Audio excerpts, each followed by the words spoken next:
नमस्कार प्यारे मित्रों।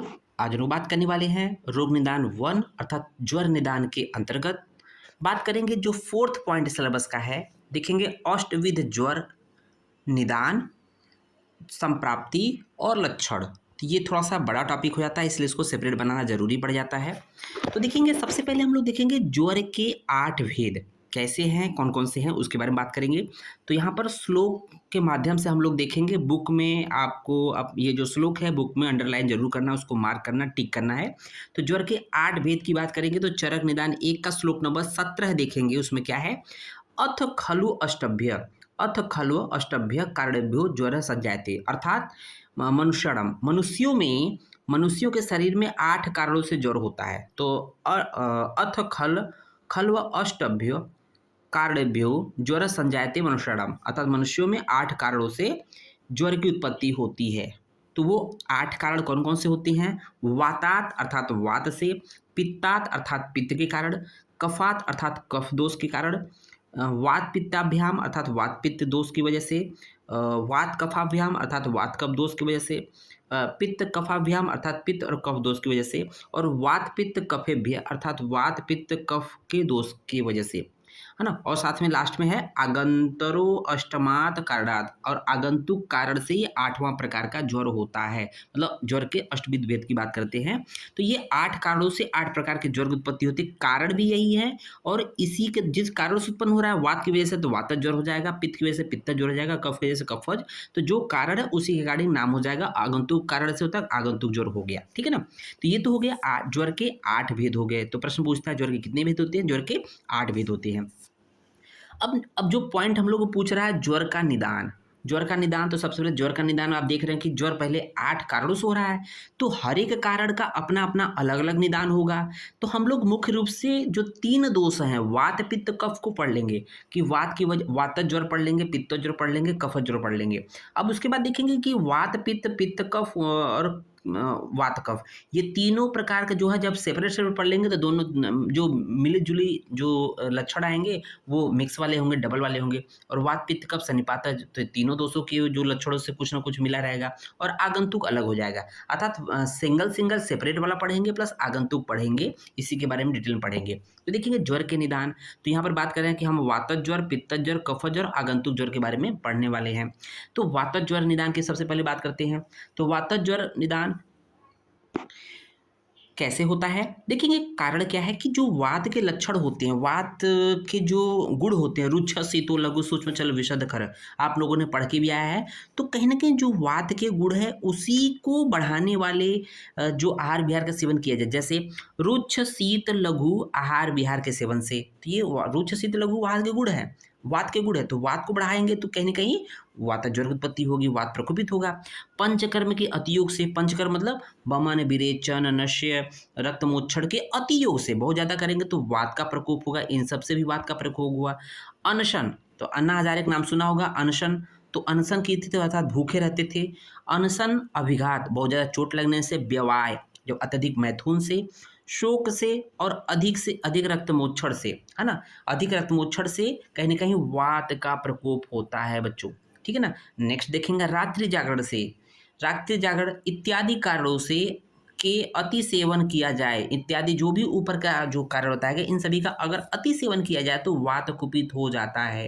कहीं ना कहीं ये वात ज्वर का निदान है, कारण है। अब बात करते थे वात ज्वर की संप्राप्ति की बात कर लेते हैं।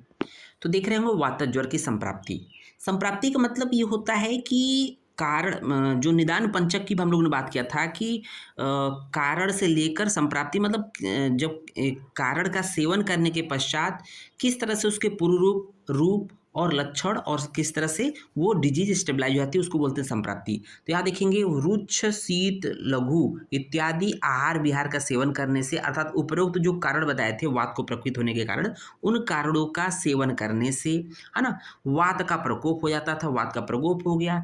तो ये जो प्रकोपित हुई वायु क्या है, आमाशय में पहुंचकर, ध्यान दीजिएगा किसकी बात कर रहा है, आमाशय में पहुंचकर उष्मा एवं रस धातु से मिलकर जो प्रकोपित वायु है कहाँ पहुँचेगी, आमाशय में पहुँचेगी, वहाँ पहुँचकर उष्मा, क्योंकि आमाशय में उष्मा होती है, तो उस उष्मा एवं वायु से मिलकर क्या करेगी, रसवह कौन से स्रोतस को अवरोध करेगी, रसवह एवं स्वेदवह स्रोतस का अवरोध करती है। तो आप लोगों ने देखा होगा कि रसवह अवरोध करेगा तो उसमें आपको भूख नहीं लगेगी, और स्वेदवह स्रोतस का अवरोध करेगा तो फीवर जब आता है तो बुखार स्वेटिंग नहीं होती है। कहते हैं ना, जब स्वेटिंग हो जाए इसका मतलब बुखार ठीक हो रहा है, इसका मतलब स्वेटिंग नहीं होती है। रसवह की वजह से भूख नहीं लगेगी और स्वेदवह की वजह से पसीना नहीं होगा। तो रसवह स्वेदवह स्रोतस का अवरोध कर लेंगे। अवरोध होने के पश्चात क्या करेंगे कि पक्ति स्थान, जो पाचन जो स्थान होते हैं हमारे शरीर में, से अग्नि को बाहर निकालेंगी। ये जो प्रकुपित वायु है निकाल कर संपूर्ण शरीर में फैला देंगी। जब संपूर्ण शरीर के फैला देंगे तो शरीर का टेम्परेचर बाहरी सतह पर ये एक तरह से अग्नि आ गई तो क्या होगा कि ज्वर की उत्पत्ति हो जाती है। तो इस प्रकार के ज्वर वात ज्वर होती है। वात ज्वर है तो इसके कुछ विशेष लक्षण होंगे वात ज्वर के। तो वात ज्वर का लक्षण देखेंगे विषमारंभ विसर्गत्वम, अर्थात जिस ज्वर का, अर्थात वात ज्वर का जो प्रारंभ व विसर्ग, प्रारंभ मतलब शुरुआत, विसर्ग मतलब उसका शरीर में फैलना, ये विसर्ग के समय जो तापमान अनियत रहता है, तो प्रारंभ के समय और फैलते समय जो है उसका तापमान या टेम्परेचर अनियत रहता है, मतलब कि अनकंट्रोल्ड रहता है, ठीक है ना। उष्मणो वैषम्यम, अर्थात तापमान अर्थात टेम्परेचर का घटते बढ़ते रहना, उष्मणो वैषम्यम। इस कंडीशन में वात ज्वर में टेम्परेचर हमेशा घटेगा बढ़ेगा, एक स्थिर नहीं रहेगा।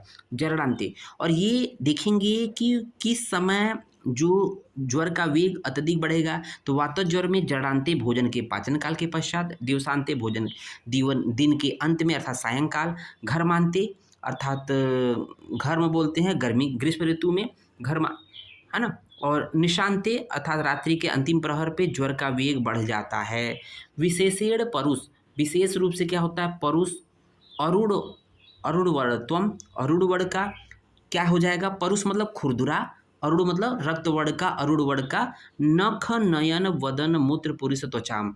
तो नख नाखून, नयन अर्थात नेत्र, वदन अर्थात मुख, मूत्र पुरुष त्वचा क्या हो जाएगा, विशेष रूप से परुष रुक्ष और अरूढ़ वर्ण का हो जाएगा, रक्त वर्ण का हो जाएगा। उसके बाद देखेंगे नेक्स्ट जो वात ज्वर के लक्षण हैं, पादयो सुप्तता, पैरों में सुप्तता आ जाएगी, शून्यता आ जाएगी, पिंड को द्वेष्टन रुद्धन, पिंडिकाओं में द्वेष्टन अर्थात ऐठन हो जाएगा, दर्द हो जाएगा।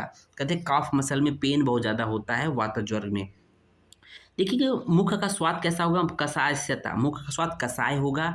आस्य रस, मुख का जो है मुख में विरसता आ जाएगी, मुख का टेस्ट बदल जाएगा, अल्टर टेस्ट हो जाएगा। मुख तालु कंठ शोष, मुख और तालु और कंठ में शोष हो जाएगा, क्यों, वात का प्रकोप हो रहा है तो इससे मुख तालु कंठ में शोष हो जाएगा, पिपासा लगेगा। और उष्ण अभिप्रायता, और जो रोगी होगा वात ज्वर से पीड़ित रोगी होगा हमेशा ठंडी वस्तु का सेवन करने की इच्छा जाहिर करेगा।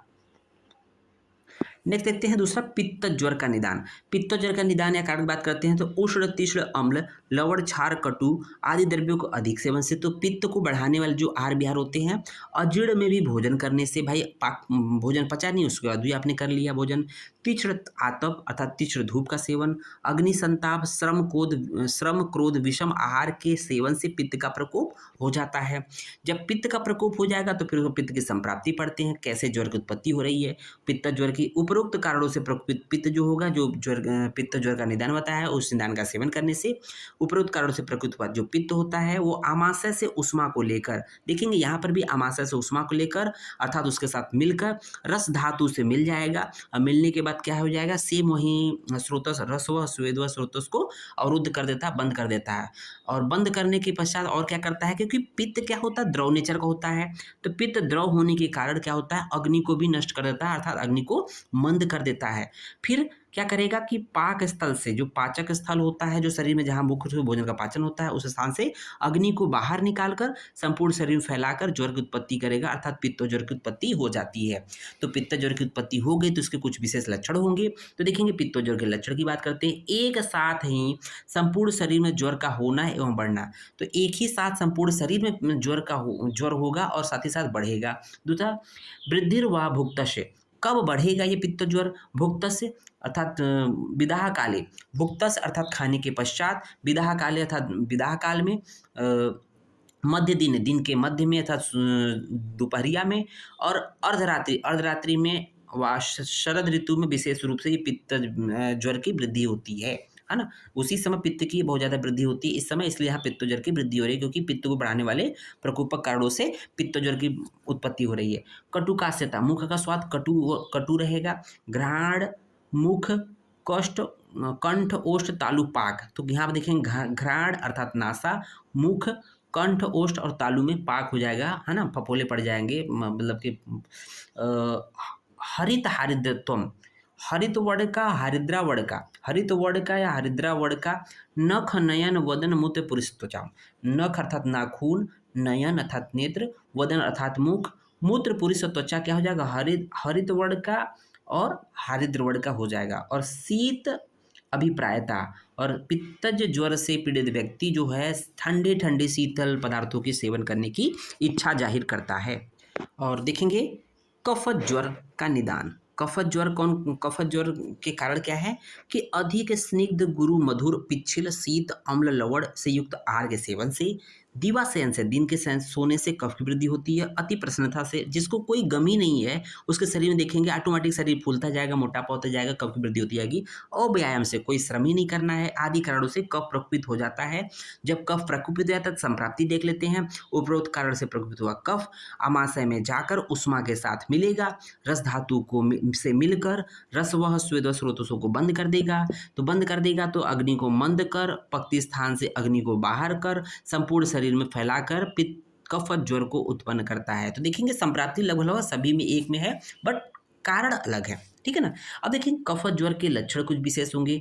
एक साथ संपूर्ण शरीर में ज्वर का होना या बढ़ना पाया जाता है। अभिवृद्धवा भुक्त मात्रे, जस्ट खाना खाने के बाद पूर्वाह्ने अर्थात पूर्वाह्ने सुबह सुबह, पूर्व रात्रि रात्रि के प्रथम प्रहर में, बसंत काल में विशेष रूप से जो है कफत ज्वर की वृद्धि होती है। गुरुगात्रत्वम, शरीर में भारी महसूस होता है। अन्न न अभिलाषा अर्थात भोजन खाने की इच्छा बिल्कुल नहीं होती है। श्लेष्म प्रसेव, श्लेष्मा का मुंह से बाहर निकलना। मुख माधुर्य, मुख में मीठा मीठा, ऐसा लगा कि हमेशा मुख का स्वाद मीठा मीठा सा है। हृलास अर्थात जो हमेशा लालास्राव होना। निद्रा अधिक, बहुत ज़्यादा निद्रा है क्योंकि कफ की वृद्धि हुई है। शैत्यम च नख नयन वदन मुक्त पुरुषाम, अर्थात शीत महसूस होंगे, बहुत ठंडे रहेंगे। क्या, नख नयन वदन मूत्र पुरुष त्वचा में, शैत्य मतलब व्हाइट कलर के हो जाएंगे। अत्यर्थम च शीत पीड़िका, अत्यधिक रूप से शीत पीड़िका की उत्पत्ति होगी। वृषम अंगेभ्य उत्पत्तिष्टम, और अंगों में बार बार उत्पन्न होंगे। तो इस तरह से ये कफत ज्वर हो जाता है। लास्ट में देखेंगे आगंतुक ज्वर। आगंतुक ज्वर जो होता है पहले देख लेंगे, श्लोक नंबर आप देखेंगे, श्लोक नंबर 30 देखेंगे, चैप्टर 1 का श्लोक नंबर 30 देखेंगे। तो यहाँ श्लोक जरूर पढ़ना है। अभिघात अभिसंग अभिचार अभिशापेज आगंतुर्हि व्यथा पूर्वो अष्टमो ज्वर भवति तत्र अभिघात जो वायुना दुष्शोणित अधिष्ठानेन, है ना। तो क्या होता है कि जो आगंतुक ज्वर 4 प्रकार का होता है। तो आगंतुक ज्वर अपने आप में अलग अलग कारणों से होता है।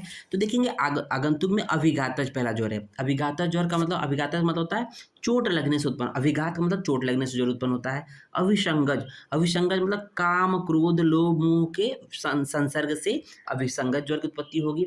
अभिचारज जो है वैदिक या तांत्रिक मंत्रों के मारण या मोहन के द्वारा उत्पन्न होता है। अभिशापत जो ज्वर होता है ब्राह्मण गुरु या वृद्ध जनों के आप अगर सेवा नहीं करेंगे तो वो गुस्से में आकर आपको श्राप दे देंगे, जिसकी वजह से अभिशापत ज्वर उत्पत्ति हो जाएगी। अब देखते हैं आगंतुक ज्वर में जो दोष होता है ये ज़्यादा इंपॉर्टेंट होता है, एग्जाम में पूछे जाते हैं कि अभिघात ज्वर में वात प्लस रक्त, इसलिए बोला गया है तत्र अभिघात जो वायुना दुष्शोणित, अभिघातज में वायु और शोणित, अभिसंगज में वात और पित्त। तो देखेंगे तत्र अभिसंगज पुनर्वात पित्ताभ्याम, अर्थात अभिसंगज में वात और पित्त, अभिचारज और अभिशापज में दोनों में सन्निपातज अर्थात वात पित्त कफ, तीनों दोषों के प्रकोप से ये होता है। तो उम्मीद है ये पार्ट कंप्लीट हुआ होगा, समझ में आया होगा। धन्यवाद।